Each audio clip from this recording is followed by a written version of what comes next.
Jack is learning the ways of the countryside and the respect for wildlife, which I find hugely important. So many children of his age get lost and miss the foundations. We harvest all our venison from natural sources, as in forest and farmland, which means their diet is natural, and this gives the meat its distinctive taste. It is hormone and antibiotic free.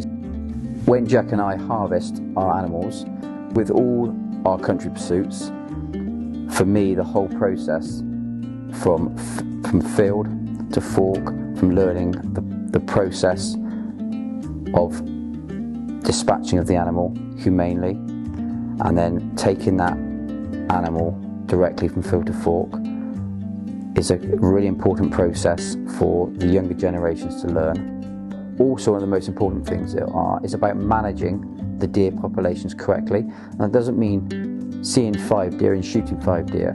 It means that we're going to shoot a specific deer because we want to improve the genes within the small herds or this family of roe. So whilst we are doing this to eat them, but it's about managing the population correctly. Whilst all the things I've mentioned are hugely important when it comes to the management and the sustainability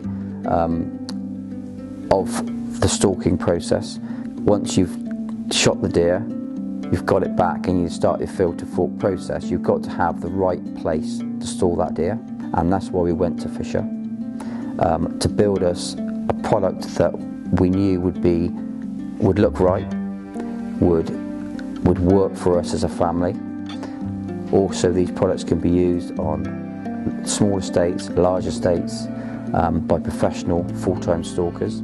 This is a premium product that we are literally blown away by the quality, the service that Fisher gives. We can hang half a dozen or more deer comfortably.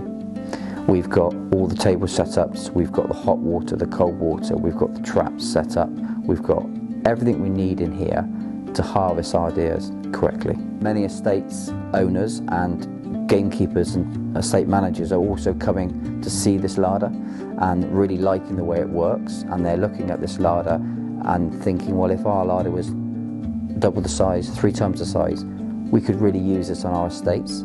And they're finding that they're using it for their feathered game, for their ducks, their partridge and their pheasant. The Fisher chiller is an economical way of processing the game for our family.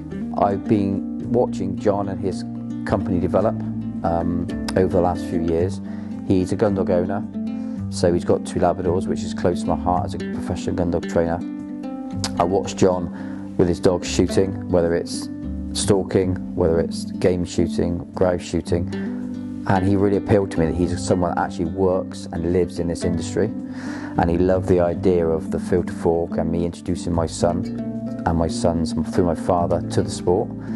So we had a real good connection straight away and we worked really well together. Today we have called in Hank's Meat and Game to do a demonstration on carcass preparation here in the larder with my son Jack and my father Keith and myself. So for us it's really important that we learn how to get the best out of each individual carcass. So Tim has recently launched his Butcher Academy that you can go and book in on his website, and you can go and have an evening there preparing and learning how to do the carcass, and I believe even cooking it and tasting it and taking carcass away with you. Today we're going to be working with roe deer. Roe deer are native species and the most common native species to the UK. They're a nice carcass to learn how to butcher. They're ranging from 12 to 18 kilos depending on where in the country you've got them. This time of year, they've obviously been feeding all summer, all winter. They've got all like the goodness from the berries and everything, chestnuts. You know, they got a nice bit of fat on them now. So it should be the best time of year to be eating them because you're getting all of that natural fats back into your body. Today I've come along to teach Ben, Jack and Keith how to butcher a deer, a venison carcass, the most effective way. What we're going to do is basically just teach them the primal cuts and break it down into more manageable cuts to make sure they're effectively getting the best cuts out of the carcass. Working with game is real passionate to me. 2019 I was Game Butcher of the Year in the whole of the UK, and we're up for the finals as well this year. So it's really passionate to me. I like to get it out there, teach people how to butcher things properly. I'm running an academy as well to teach people, as I said, to come in. We'll give them a whole venison carcass and break it down and teach them how to cook it properly.